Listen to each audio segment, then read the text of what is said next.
Assalamualaikum warahmatullahi wabarakatuh. Apa kabar anak-anak? Hari ini kita akan belajar muatan PPKN, IPS, dan SPDP. Subtema 2. Simak baik-baik video ini ya.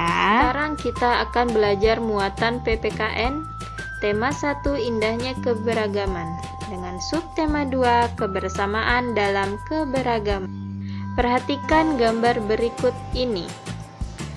Gotong royong membuat pos kamling, belajar kelompok, dan membersihkan lingkungan bersama. Dari gambar berikut, semua kegiatan dilakukan secara bersama. Jadi, kegiatan apa yang dilakukan secara bersama? Ayo kita bahas bersama. Kegiatan yang dilakukan oleh beberapa orang untuk mencapai tujuan bersama disebut kerjasama. Jadi, kerjasama itu tidak bisa dilakukan dengan sendiri ya. Nah, adapun manfaat dari kerjasama diantaranya adalah pekerjaan menjadi ringan, pekerjaan lebih cepat selesai, menumbuhkan rasa persaudaraan, melatih untuk bisa saling menghargai perbedaan dan memupuk rasa persatuan dan kesatuan. Jadi meskipun kita berbeda suku, berbeda agama, kita harus bisa saling menghargai dan menghormati, dan juga harus saling menyayangi.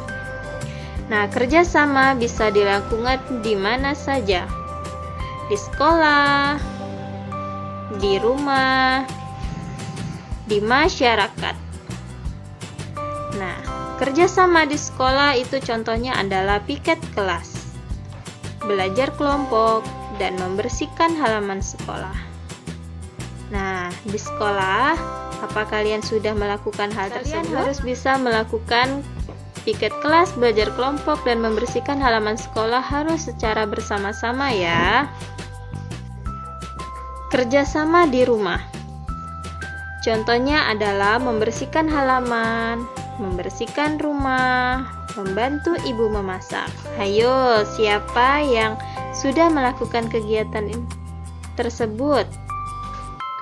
Ibu harap kalian semua sudah melakukan kegiatan tersebut ya.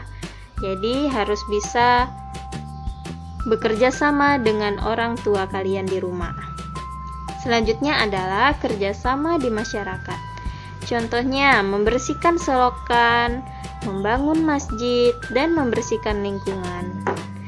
Meskipun kita berbeda agama, kita sesama manusia harus bisa saling hidup. Anak-anak, tadi kalian sudah belajar tentang keberagaman di muatan PPKN. Sekarang kita akan masuk ke muatan IPS. Nah, di Indonesia ada banyak beragam suku, sosial, budaya, bahasa, dan agama.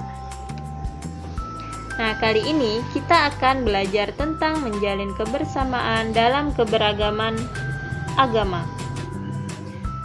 Anak-anak,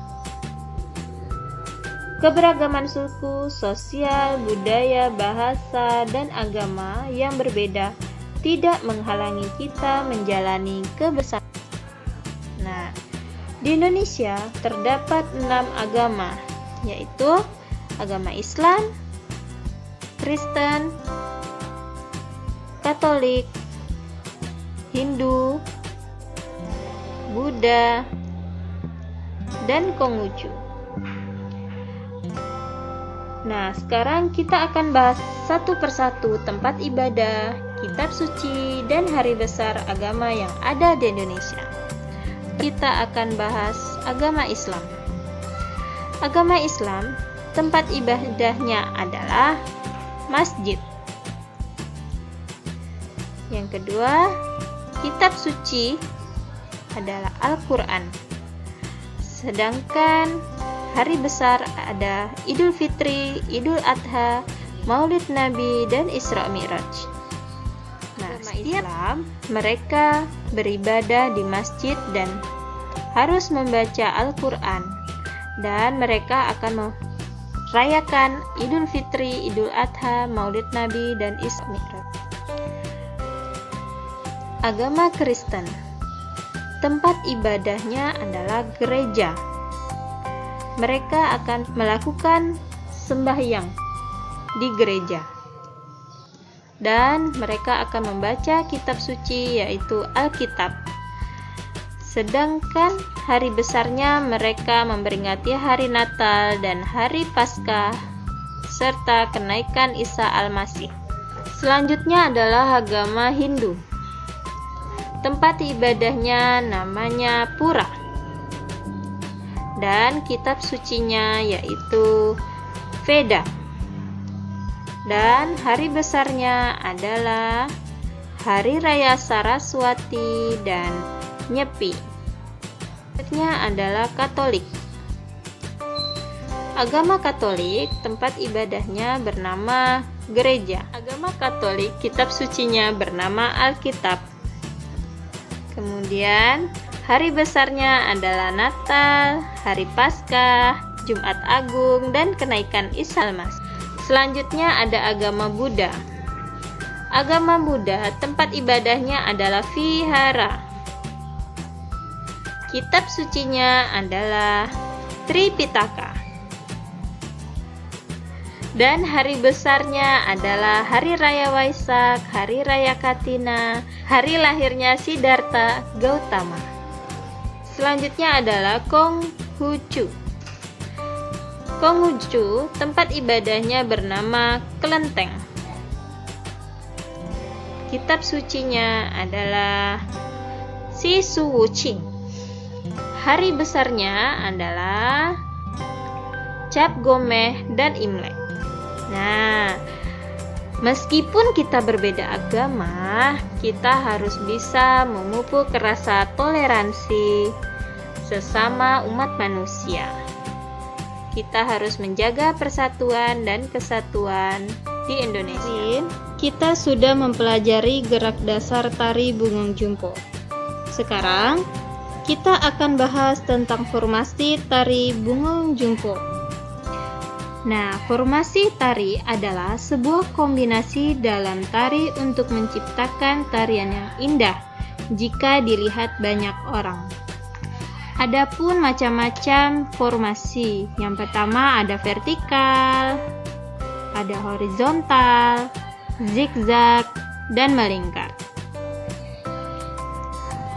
Tarian Bungung Jumpo dengan menggunakan formasi berdiri, perhatikan gambar berikut. Formasi gerakan A itu membentuk formasi horizontal. Kemudian formasi gerakan B dengan huruf V. Formasi gerakan C disebut dengan formasi melingkar. Kemudian gerakan formasi D yaitu dengan zigzag secara berpasangan. Nah, kalian bisa mencoba gerak tarian Bungung Jumpo dengan formasi duduk ya. Nah, anak-anak, bagaimana pelajaran hari ini? Semoga kalian bisa memahami dengan baik ya. Semoga kalian tetap semangat dalam belajar ya. Jangan lupa catat hal-hal yang penting untuk kalian belajar di rumah.